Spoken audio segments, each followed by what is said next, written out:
Hello friends, আমি তনুশ্রী। আমার রান্নাঘরে আবার একটা রেসিপি নিয়ে হাজির হয়ে গেছি।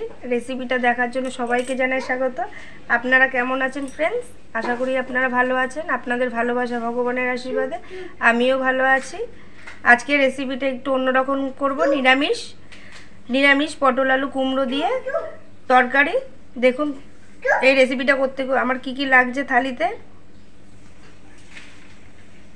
সবজির থালিতে আছে, আগে থেকে এরকমভাবে আলুগুলো ছোট ছোট করে কেটে রেখেছি, পটলগুলো এরকম ছোট ছোট করে কেটেছি, তার সাথে কুমড়োও কেটেছি আগে থেকে।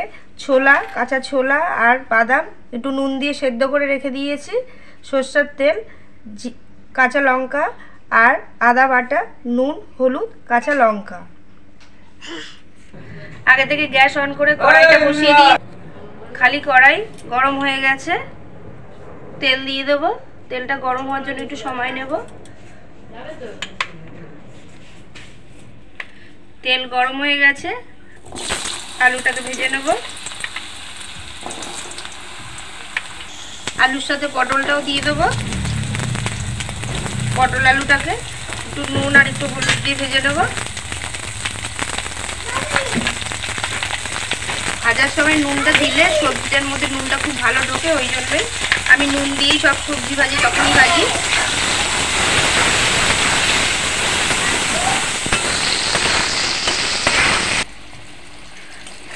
পটলের আলুগুলো লাল লাল করে ভাজা হয়ে গেছে, তুলে নেব।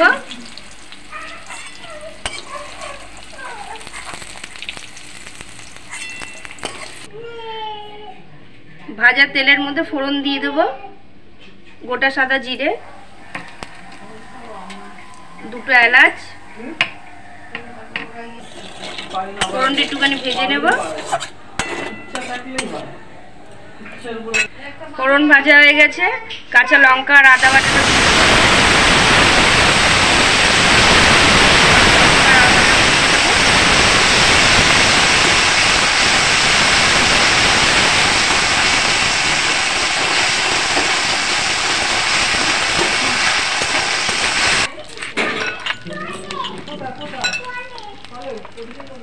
আদা কাঁচা লঙ্কাটা ভাজা হয়ে গেছে।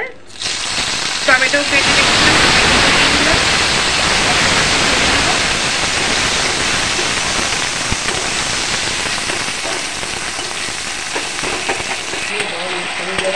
টমেটোটা ভাজা ভাজা হয়ে এসছে। দিয়ে দেবো হলুদ। হলুদটা একটুখানি কষিয়ে নেব।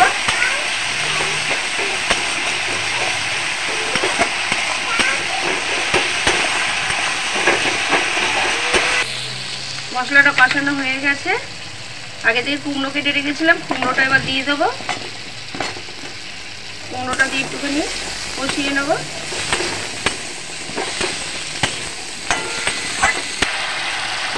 কুমড়োটা দিয়ে কষিয়ে নিয়েছি। এবার আগে থেকে ভেজে রেখেছিলাম পটল আর আলু, এটাও দিয়ে দিলাম। সেদ্ধ করা কাঁচা ছোলা আর বাদামটা দিয়ে দিলাম। ভালো করে কষিয়ে নেব। দুটো কাঁচা লঙ্কাও গোটা দিয়ে দিলাম। পরিমাণ মতন জল দিয়ে দেবো। আমি এই নিরামিষ সবজিটা কিন্তু কোনো মশলা দিইনি ফ্রেন্ডস, শুধু আদা বাটা আর কাঁচা লঙ্কা বাটা।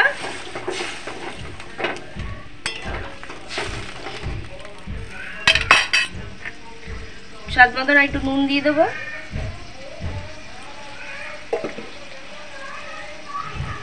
কিছুক্ষণের জন্য ঢেকে রাখবো যাতে সবজিগুলো তাড়াতাড়ি সেদ্ধ হয়ে যায়।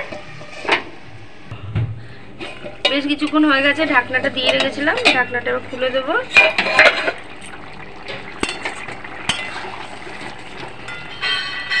সবজিগুলো সেদ্ধ হয়ে গেছে, ঝোলও মোটামুটি শুকিয়ে এসছে। মাখাই করবো এটাকে।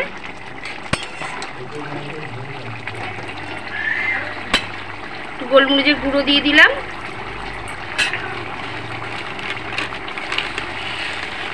যেহেতু নিরামিষ সবজি তাই একটুখানি মিষ্টি মিষ্টি হলে খুব ভালো লাগে। একটুখানি চিনি দিয়ে দিলাম,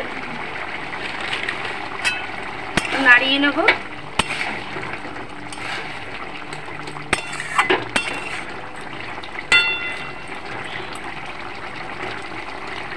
আর একটু সময় একটুখানি ফুটিয়ে নেবো এরকমভাবেই, আর ঢাকনা দেবো না। মাখা মাখা হয়ে গেছে দেখুন। এবার আমি এটাকে নামিয়ে নেবো। এরকম মশলা ছাড়া ছোলা বাদাম দিয়ে একদিন করে দেখতে পারেন ফ্রেন্ডস। পটল আলু কুমড়ো দিয়ে তরকারি, শুধু আদা আর কাঁচা লঙ্কা বাটা, খুব ভালো লাগবে আশা করি ভাতের সাথে কিংবা রুটির সাথে। যদি রেসিপিটা দেখে ভালো লেগে থাকে তাহলে ভালোবেসে প্রতিদিনের মতন একটা লাইক শেয়ার সাবস্ক্রাইব করে দেবেন ফ্রেন্ডস। ভালো থাকবেন, সুস্থ থাকবেন।